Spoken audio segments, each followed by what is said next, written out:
Hello, welcome back to the channel and to the Science of Fallout series. This we are still on the bugs of Fallout with the entomology side of things, and today we are looking at one of the classics, one of the first things that you tend to see, and a fairly common thing all round, which is the radroach. So radroaches are based on the American cockroach, which is Periplaneta americana.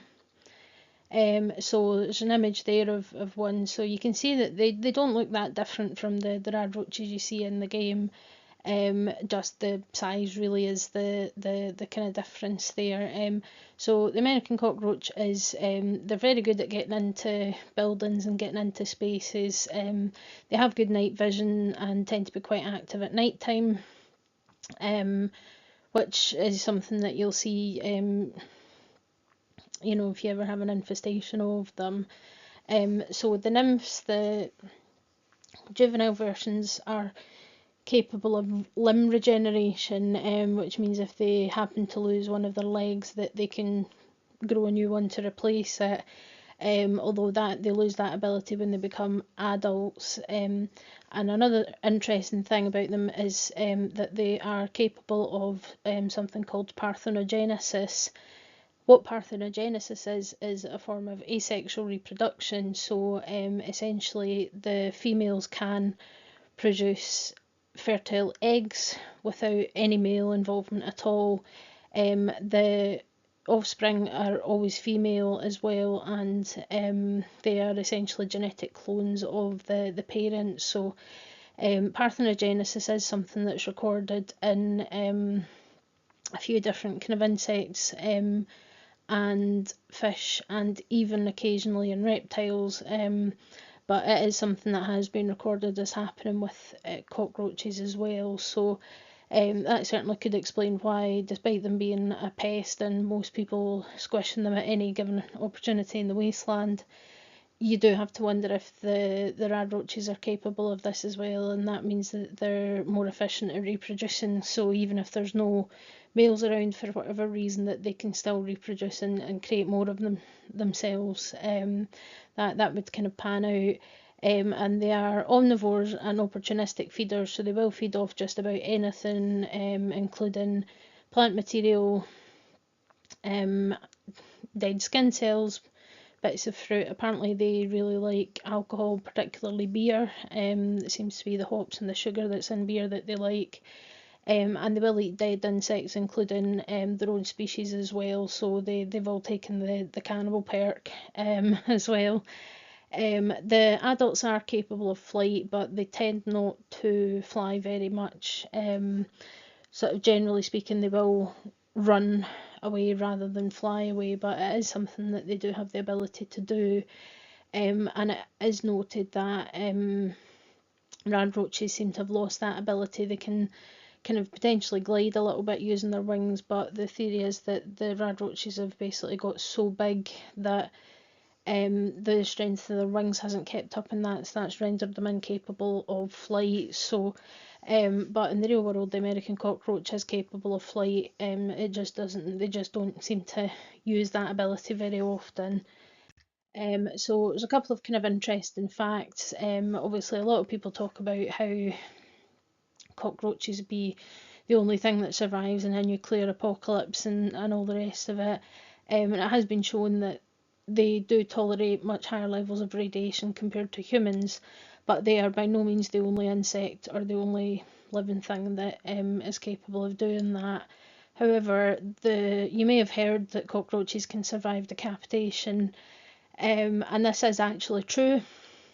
They breathe and take oxygen in through small holes along their body segments, so they can still retain oxygen if they lose their heads. The problem is that they're not able to eat or drink. So after a week of not being able to drink, they'll die of dehydration. But that's where the story comes from, that cockroaches can live for a week after decapitation. So that has been confirmed, that that's something that they're capable of doing, which is pretty wild. It's also interesting that they're not actually native to the Americas. You know, they are found across North America and South America as well, I believe. But they're not native species. They were introduced from Africa in the 1600s. Obviously, there was quite a lot of stuff going on at that time as well. But the cockroaches, the species of cockroaches, were brought over from Africa in the 1600s, and from there they've obviously thrived and spread across the continent. They are very, very fast, and their top speed is 3.4 miles per hour, which doesn't sound like much, but relative to body size, that's the equivalent of a human being running at 210 miles per hour. So you know, that's well beyond superhuman kind of speeds there. So they can move very, very fast when they want to. So that's the American cockroach. This is the pre-war species that was hanging around, and they are ubiquitous. They're quite good at getting into buildings and infestations, and homes, and that kind of thing. And we will see that from the games that the Radroaches have retained that talent, because even sealed vaults isn't always enough to keep them out. So that's us there. So we're going to head over to the Wasteland, and we'll start in Vault 111, and we'll meet a few Radroaches there, and then we'll take it from there. So let's head over to the Wasteland. Field entry, the Great American Cockroach. You can see they've classified it in Arthropoda, Insecta, I have no idea how to pronounce that, Periplaneta. The insect colloquially, I can't speak today, the insect colloquially known as the radroach is one of the most ubiquitous denizens of the modern American landscape. I believe it to be of the species P. americana, the American cockroach, albeit a genome strain affected by years of exposure to heavy radiation levels. While winged, they are incapable of flight. I theorise that this is due to the evolutionary failure of the wing appendages to grow in strength commensurate to the surge in body mass. Radroach wings still seem to serve some purpose, however, in interspecies communication. Dark, damp, irradiated habitats such as metro tunnels provide an ideal environment for breeding. Caution should be taken while exploring such areas, but the threat to operatives is minimal, even in great numbers. So that's how they've decided to classify Radroaches, which kind of tracks if you look at the P. americana species and the Radroaches that you see in the games. They do look very similar, but obviously these Radroaches are much bigger. So yep, here we go. So your Radroach is obviously quite a bit larger than their real world counterparts. That's one of the, that's pretty much every creature that we're going to talk about. One of the main mutations that's happened is that they are now quite a bit bigger than they used to be, and some of them even glow in the dark now, which is interesting. But yeah, so you can see they've got 6 legs, they've got antenna, and these guys have got wings, so they do look very much like their real world counterparts, except a lot bigger. But they are also more aggressive as well, so they can actually, they have a tendency to attack and attack larger things than them, including humans. Obviously the reason this guy's not attacking because I've turned the combat AI off.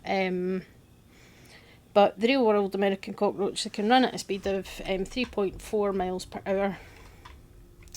Which if a human could run at that same speed relative to size, that would be running at 210 miles per hour, which is obviously kind of insane and not possible. But they do move fast, and one of the interesting things about them is that they they can produce, their life cycle's actually almost 2 years from kind of maturing to reproducing themselves, but they can produce an average of about 150 offspring in their lifetimes, and the females are capable of something that's quite unusual, but mostly seen in insects and fish and occasionally in the reptile world, and that's something called parthenogenesis, which is a form of asexual reproduction. So the females can basically just clone and create babies without a male being involved at all, which is really quite fascinating. And they say there are a few other species that can do that, but it is something that has been documented in cockroaches, so one does wonder if that is something that these guys can do as well, and that's why they're so... Roaches? What the hell? Oh, you finally noticed, Nate. Well done. But yes, they seem to have that capability of reproducing without a male, so that could be part of the reason that they're so good at persisting and surviving. Their inclusion in the game is pretty obvious, really, because when people talk about what would survive a nuclear bomb, cockroaches always get mentioned as being there, like, yep, the cockroaches will survive, and to a degree that's true. They have been proven to tolerate much higher levels of radiation than humans can, and this was something, they actually did do this on Mythbusters back in the day, and they did a study on sort of exposing certain insects to radiation, cockroaches being one of them, and they did find that they can survive higher levels of radiation, but when they got to really high levels, the cockroaches still died, and actually they found that the fruit fly, which is a very common species of insect used in studies, and they use them for sort of genetics and things like that, actually survived higher doses than what the cockroach could, and what they didn't really cover was the viability of reproduction in these exposed insects, because one thing we know from humans, as we talked about in the radiation video, is that radiation does have an effect on the reproductive system and the reproductive organs in humans, so a question would be whether that happens in the insects as well, and it could be that there's other species that maybe would fare better than cockroaches, one of which, as Professor Mark Elger said, is ants, and we will get on to them because obviously that is something that, the ants are a big problem in the Wasteland and various places, including the two separate populations that evolved to breathe fire, so that is definitely going to be a big subject, but cockroaches, we know, survive radiation better than humans, and it seems that they have survived and they have thrived in this environment. So yeah, so these guys, they and they get into the vaults, and it's known in a few vaults. I say Vault 101 seems to have quite regular Radroach incursions. And you see it here. Obviously this place has been long abandoned, and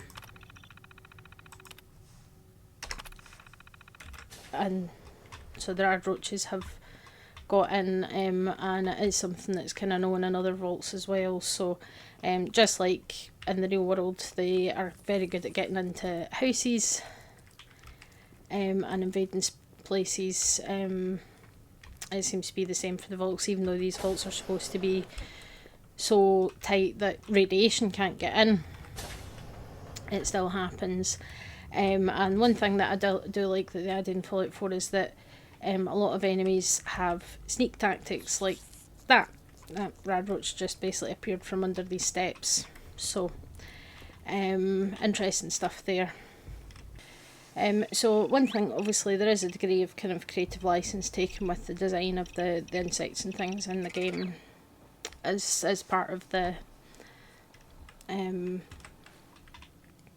whole process. You know, there's some creative license taken and things, because we don't really know if, you know, them all getting really big and all these other mutations would happen, or how long it would take to happen, because what people often don't get about like mutations and evolution as well in general is that these things don't happen overnight. It's not something that happens really quickly.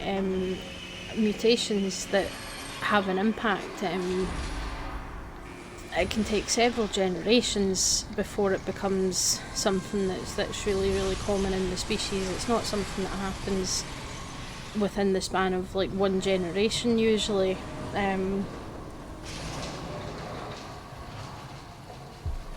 You know, so it's not something that's going to happen in 6 months. It's something that's going to take potentially decades. You know, it would happen quicker because a lot of insects do have a much quicker life cycle than mammals do and humans do. You know, it's the generation. It would have to take something really quite extreme to lead to drastic mutations. Like, for example, the forced evolutionary virus. So a virus potentially changing how, you know, creating the super mutants and things and changing things so drastically. Again, it's kind of an odd thing, but it's not impossible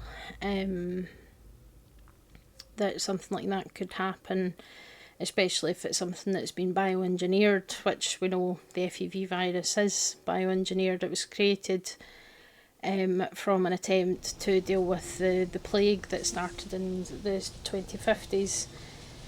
And then they discovered that, oh wait, actually it does all this other stuff as well, and there's different strains of it. So we kind of know that the strain that's used in Vault 87 is different from the strain that the Master used for the Unity in Fallout 1, and possibly different again from the strain that the Institute are using here. So all these different super mutants are probably, you know, coming from completely different strains of the FEV virus, which is interesting. So a lot of rad drugs in these boxes.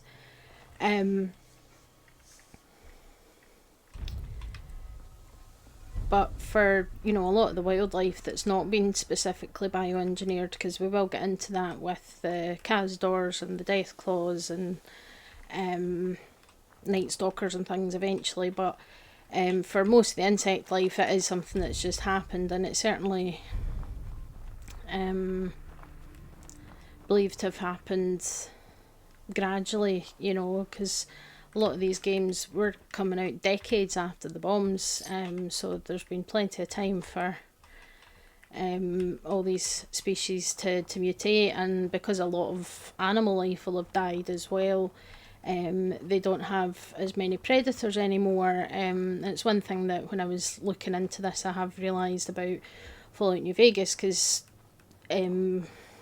compared to Fallout 3 and Fallout 4, Fallout New Vegas really has quite a low number of Radroaches, and the giant mantises are much more common, but praying mantises eat cockroaches, so that kind of makes sense that, you know, it's likely that the Radroach population isn't so high because the giant mantises are eating them all and controlling their numbers. And that makes sense. And again, you're going to find more. There's typically more Radroaches around here.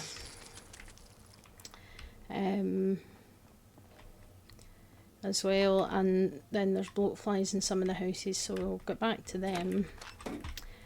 But yeah, so that's covering Radroaches. So I say they're just gross. But yeah, they've got large abdomens.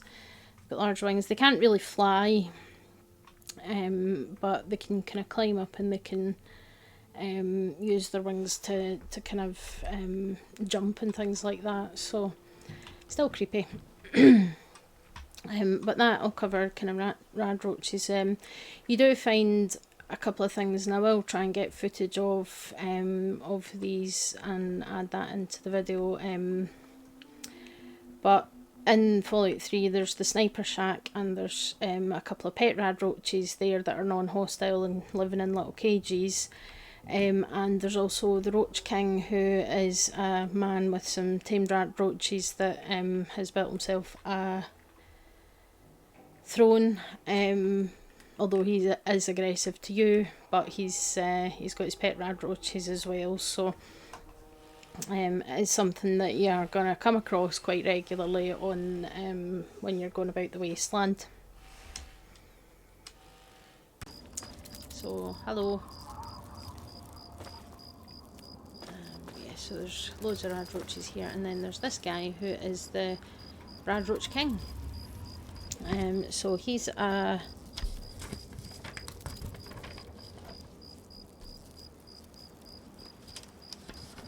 I didn't make any notes about him, but yes, so this guy here, so this is the Radroach King's throne. Back up. I got first dibs on the loot. He does just kind of act like a generic raider.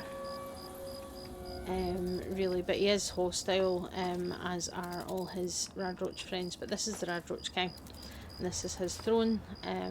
So it does show that some of these creatures, some people are able to tame them. Like the antagonizer, she obviously has a group of ants that kind of listen to her, and then this guy has his Radroach friends. What kind of an idiot screws with a raider anyway? But yeah, it says the Radroach King, but he's yeah, he just kind of has the normal generic raider dialogue and stuff. So I wanted to finish off this video about the Radroaches, given that they are such kind of iconic enemies in the Fallout series, by paying a visit to a couple of named ones. So we're in Fallout 3. And this is an unmarked location, so it's near, not far from Vault 87 and Little Lamplight, just to the kind of northeast a bit, and directly south of where this kind of bridge is here on the river. Locations that I haven't got marked on this map, but you've got the 5 Axles rest stops about here, and then there's the abandoned car fort on the map. In a couple of places, and I say Little Lamplight and Vault 87, although you don't really find the main entrance to Vault 87 because the radiation will kill you before you get close. But Little Lamplight, so that's obviously part of the main plot thread. So this is known as the Sniper Shack, although the game calls it Abandoned Shack, and it's up on top of a hill right here. The real reason that we're here is these guys. So they are hostile. Although they can't do anything unless you decide to let them out. So it's classified as a cell door, so it's basically like a jail cell asset that's been sized down to make a suitable cage for Radroaches. So there's Jitters and Fluffy. So these guys are just pet Radroaches. They've been fed on what looks like possibly bits of human, but yep. So this there seems to be a lot of this happening in Fallout 3, where random wastelanders have managed to tame wild aggressive insects in the wasteland, because you've got the antagonizer at Canterbury Commons. There's also a lot of good crafting materials and stuff in here. You've got the antagonizer, you've got the Roach King, who we just met, and now we've got whoever it is that actually was living in this shack. There's no, like, nothing is marked as owned in this place, so you can just take what you want. but presumably it's clear somebody's been living here for a time and has decided to keep 2 pet radroaches, and they've called them Fluffy and Jitters. So,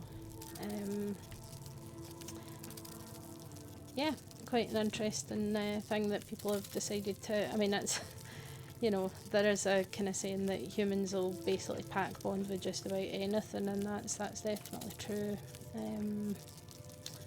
That's definitely true. But yeah, so from Fluffy and Jitters and from me, thanks very much for watching.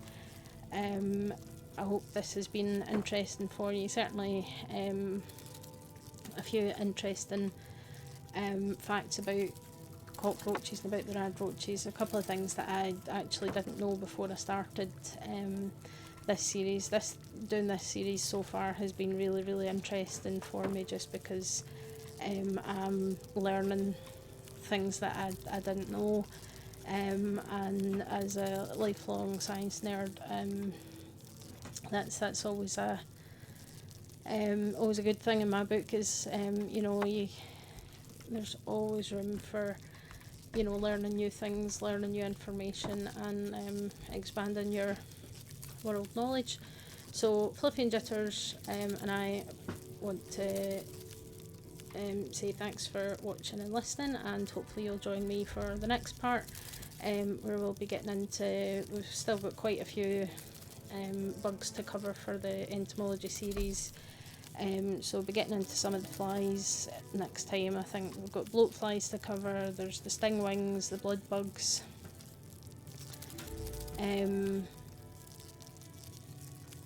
What else have I got? Oh yeah, we've got bloodworms as well, the bloodworms that you find at Nuka World. And the scorpions will be tackled. The game kind of puts scorpions under the same heading as insects, even though they technically aren't. We know that they're arachnids rather than insects, but I guess it's the most sensible place to put them. And then we've got mirelurks to cover, which will be a whole series on their own, I think, because there's quite a lot to talk about with the mirelurks, and the different things that seem to it seems to me that mirelurks are not sort of one species as such, as more of a kind of catch-all term for a number of different kind of mutated crustaceans, and possibly amphibians as well. And there are a couple of amphibians to talk about, like the anglers, the gulpers. Reptiles we've got, so we'll be tackling deathclaws, and there's the geckos as well, from Fallout New Vegas. They'll be quite interesting to discuss. Night Stalkers, I guess Night Stalkers kind of fall somewhere between mammals and reptiles, given that they're a combination of coyotes and rattlesnakes, but I'll probably put them in under the kind of canine heading, if you will, because they are kind of abominations, really. Like the Deathclaws are abominations as well.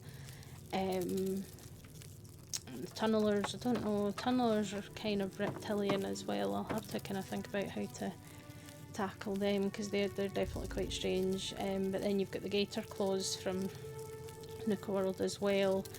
There's so many creatures, it's great. But yeah, so next time we'll be looking at some flies, so depending on how much material, I might lump a couple of them in together in the same video. But we'll be getting into that, and we'll be getting into the stingwings and the bloat flies and the blood bugs, the giant mosquitoes, which is a horrifying concept really, next time, but hopefully you'll join me for that. So thanks for watching, and thanks for listening, and I will see you all soon. Bye.